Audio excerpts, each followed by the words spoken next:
You ask Tiger to solve. This deals with linear equations with one unknown. The final result is f equals 8.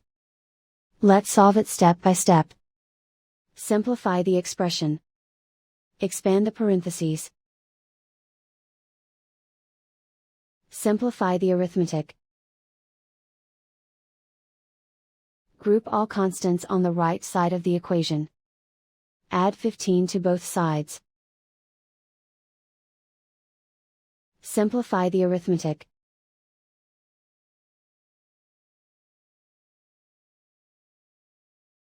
Isolate the f. Divide both sides by 3. Simplify the fraction. Find the greatest common factor of the numerator and denominator. Factor out and cancel the greatest common factor.